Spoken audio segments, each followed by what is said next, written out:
एक और मध्य प्रदेश में खाद के लिए किसानों में हाहाकार मचा हुआ है, वहीं दूसरी ओर बाजार में खाद की कालाबाजारी हो रही है। किसानों को लूटा जा रहा है। इसी कड़ी में खानेंदाना थाना क्षेत्र के ग्राम कफार में नकली डीएपी खाद बनाने की मिनी फैक्ट्री पर खानेंदाना थाना पुलिस और कृषि विभाग की टीम ने संयुक्त कार्रवाई को अंजाम दिया है। आपको बता दें कि खानेंदाना थाना प्रभारी सुरेश शर्मा को मुखबिर से सूचना मिली कि ग्राम कफार में नकली डीएपी खाद बनाने की अवैध मिनी फैक्ट्री का संचालन किया जा रहा है। इस पर खानेंदाना थाना प्रभारी ने कृषि विभाग को भी सूचना दी और टीमें बनाकर बताए हुए स्थान पर ग्राम कफार में आरोपी रशीमान लोधी पिता दयाचंद लोधी निवासी कफार के मकान में नकली डीएपी खाद बनाई जा रही थी। पुलिस की भनक लगते ही आरोपी मौके से भाग निकले, पर वहां काम करने वाले 2 लोगों को पुलिस ने पकड़ लिया। खानेंदाना से शरद शर्मा की रिपोर्ट।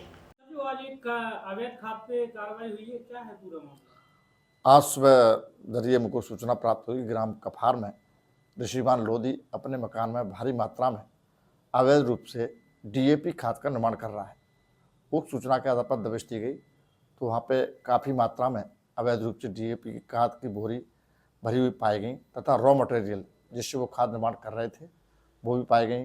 एक मशीन मिली है जिससे वो खाद की बोरियों को सिल रहे थे। कोई अलग अलग कंपनी की खाद निर्माण कर रहे थे? नहीं, कंपनी का जो डीएपी खाद होता है ना, उसी के हूबहू नकल करके उसकी बोरियों में खाद पैक कर रहे थे। कुछ आरोपी हाथ लगे हैं? नहीं, आरोपी फरार हो गया है। जिसको घर मालिक था, जो ऋषि लोधी था, वो घर से फरार हो गया है। उसके विरुद्ध एफआईआर दर्ज की जा रही है। तत्काल खाद्य विभाग को बुलाया गया और खाद्य विभाग के द्वारा संयुक्त रूप से कार्रवाई की। करीब कितना माल बरामद हुआ है? 50 बोरी पैक की हुई बरामद हुई है डीएपी खाद की तथा 75 बोरी रॉ मटेरियल जो था जिससे खाद बना रहे थे वो बरामद हुई है। भारी मात्रा में जो बोरी पहले से खाली हुई हैं, जो रॉ मटेरियल था वो भी बरामद हुई हैं और खाली बोरी जिसमें पैक कर थे डीएपी खाद की थी वो बनी हुई जो कहीं से प्रिंट कराई गई हैं वो भी बरामद हुई हैं। भैया, आपके गृह निवास में एक अवैध खाद बनाने की फैक्ट्री पे कार्रवाई हुई है, क्या है पूरा मामला? एक तो मेरा क्या है, गृह निवास तो है लेकिन मैं वर्तमान में बामोर कला में निवास कर रहा हूँ। दूसरी बात, मुझे पुलिस द्वारा सूचना मिली कि तुम्हारे गांव में ऐसा ऐसा खाद नकली बनाया जा रहा है। तो मैं पहुंचा वहां पे, पूरा पुलिस फोर्स और खाद्यान्न विभाग का अमला सब लोग थे वहां पे। तो ये जानकारी मिली है कि मतलब खाद नकली बनाया जा रहा था और इस प्रकार की कार्रवाइयाँ होती रहें जिससे किसानों के लिए नुकसान ना हो। और मैं तो धन्यवाद देना चाहता हूँ पीआई साहब और प्रशासन के लिए जो ऐसे नकली खातों पर कार्रवाई करते हैं, वो करते रहें। क्या किसानों को इसका खामियाजा नहीं भुगतना पड़ेगा अगर इस तरह का खाद उपयोग में लाएंगे तो? बिल्कुल, किसानों से संपर्क टीआई साहब कर रहे हैं। जहाँ जहाँ किसानों ने लिया है तो उन लोगों को और गिरफ्त में लेंगे टीआई साहब। मैं भी चाहता हूँ कि जल्द से जल्द जो किसानों ने ले लिया है, रख लिया है, उनसे वापस आ जाए और इनसे पैसे दिलवाए जाए, इन पर कार्रवाई की जाए जिन्होंने दिया है।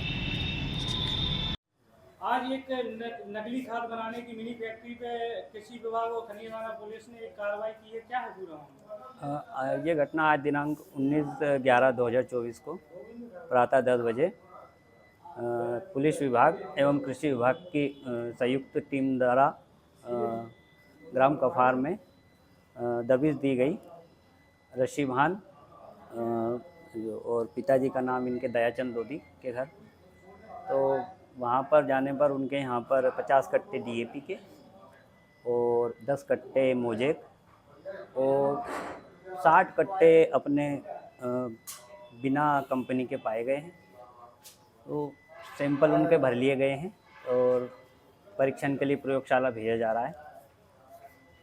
जांच की रिजल्ट आने के बाद अग्रिम कार्रवाई की जाएगी और बिना लाइसेंस के खाद भंडारण के कारण उनके ऊपर कालाबाजारी की धारा 3/7 उपभोक्ता ये अधिनियम है अपना आवश्यक वस्तु अधिनियम FCO की धारा 7 के अंतर्गत कार्रवाई की जा रही है। खाद बनाने में जो रॉ मटेरियल का उपयोग किया जाता है कितनी मात्रा में मिला है?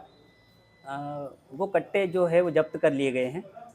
अभी जो मैंने जैसा आपको मैंने बताया 50 कट्टे डीएपी के इफ्को कंपनी के और 10 कट्टे मोजेक डीएपी 1846 और अपने 60 कट्टे बीना कंपनी के नाम के रॉ मटेरियल के तौर पे पाया गया है। कुछ आरोपी हाथ लगे हैं क्या?